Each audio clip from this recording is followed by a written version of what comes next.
जय श्री राधे कृष्ण दोस्तों। आज मैं आपसे एक ऐसी गहरी और सच्ची बात करने वाली हूँ जिसे शायद आपने कई बार महसूस तो किया होगा, लेकिन ना कभी समझ नहीं पाए होंगे। कई बार क्या होता है, दिल में ना अचानक कोई विचार आ जाता है और हमें समझ में नहीं आता ये विचार कहाँ से आया। और कभी कभी कोई घटना बिना किसी योजना के ऐसी हो जाती है और मन में पूछता है कि ऐसा क्यों हुआ।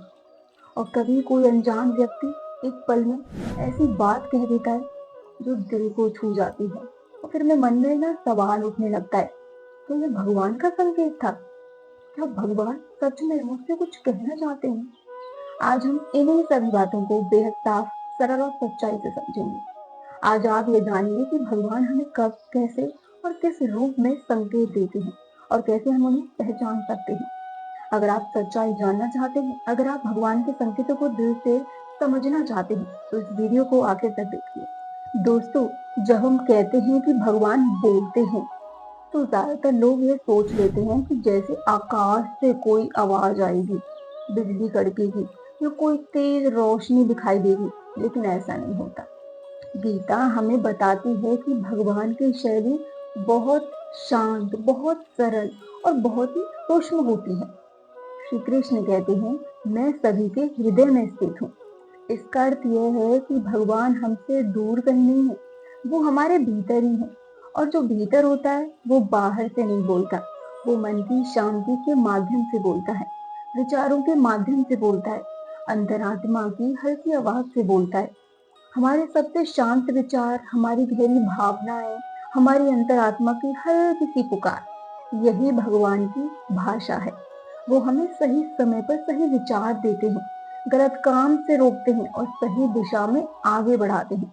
ये सब किसी तीखी आवाज में नहीं होता, बल्कि मन के मौन में होता है। भगवान कभी शोर में नहीं बोलते, वो हमेशा शांति में बोलते हैं। हम में से बहुत से लोग ये मानते हैं कि संगीत मतलब कोई चमत्कार, कोई सपना, कोई अनोखी आवाज, लेकिन भगवत गीता में ऐसा कहीं नहीं कहा गया है। गीता कहती है कि भगवान 3 तरीकों से संकेत देते हैं। पहला है विवेक, यानी सही और गलत का एहसास। जब आप किसी गलत दिशा में जाते हैं और दिल में तुरंत कसक उठती है, वही भगवान की चेतावनी है। यह बहुत हल्की होती है, पर बहुत सच्ची होती है। दूसरा संकेत है मन की शांति, न बेचैनी। कृष्ण कहते हैं, शांति ही सत्य का स्वरूप है। जहाँ मन शांत हो जाए वह दिशा सही है, और जो बात बेचैनी दे वो भगवान का निषेध है। तीसरा संकेत है समय पर होने वाली घटनाएं। कभी कोई रास्ता ठीक समय पर खुल जाता है, कोई व्यक्ति अचानक आकर आपकी उलझन का जवाब दे देता है, कोई छोटी सी रुकावट आपको किसी गलती से बचा लेती है। ये सब यूं ही नहीं होता। जीवन में जो भी ठीक वक्त पर हो जाए, कई बार वो भगवान के संकेत होते हैं जिन्हें हम नजरअंदाज कर देते हैं। आजकल बहुत लोग कहते हैं 1111, 222, 444 जैसे नंबर भगवान के संकेत है, पर गीता में ऐसा कुछ नहीं कहा गया है। गीता कहती है कि संकेत वह है जो आपके मन में भीतर शांति पैदा करे, ना कि वो जो आंखों के सामने चमके। हाँ, यह सच है कि कभी कभी कई बात बार बार होने लगे और उससे मन में कोई स्पष्ट दिशा बने, तो वो आपकी स्थिति का संकेत हो सकता है। पर सिर्फ नंबर दिख जाना, कोई गाना बज जाना, कोई रंग दिख जाना, ये सब भगवान का संदेश नहीं होते। ये मन की आदतें भी हो सकती है। भगवान बाहर की चमक में नहीं बोलते, वो मन की गहराई में बोलते हैं। इसलिए संकेत पहचानने के लिए आपको अपने भीतर देखना होता है, बाहर नहीं। भगवान हमेशा संकेत देते हैं, पर उन्हें समझना तब आसान होता है जब मन शांत हो।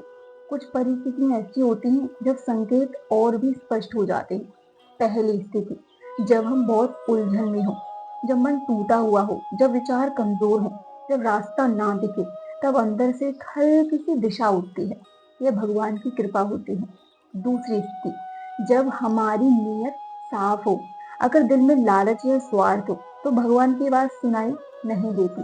लेकिन जब मन सरल होता है और इरादे सच्चे होते हैं, संकेत बहुत साफ सुनाई देते हैं।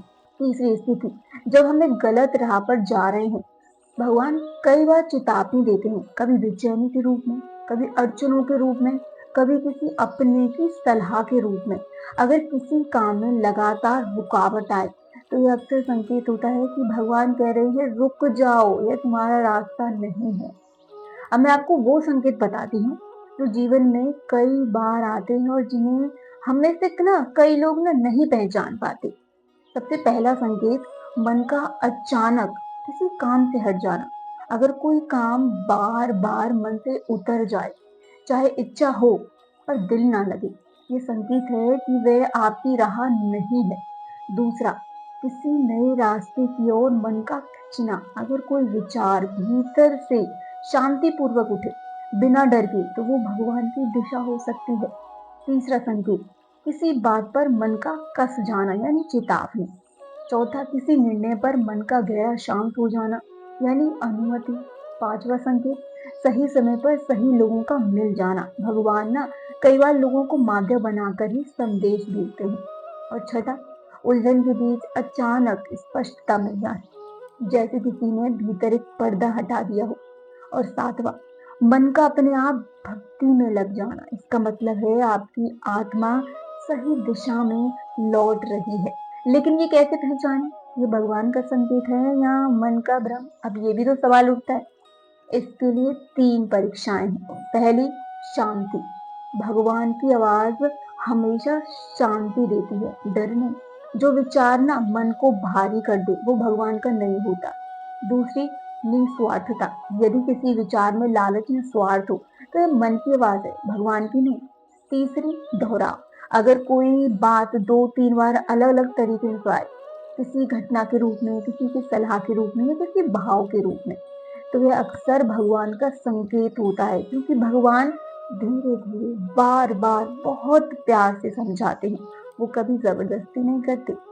दोस्तों, भगवान की आवाज कोई शोर नहीं होती, वो बहुत हल्की, बहुत शांत और बहुत पवित्र होती है। जब आप जीवन में उलझन महसूस करें, थोड़ा रुके, गहरी सांस लें और अपने दिल से पूछे, क्या यह बात मुझे शांति दे रही है? जो उत्तर शांति दे वही भगवान का उत्तर होता है। भगवान हमेशा हमारे साथ हैं, बस हमें सुनना सीखना है।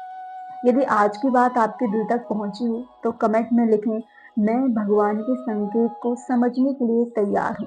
हम फिर मिलेंगे एक और गहरी, सच्ची और सरल बात के साथ।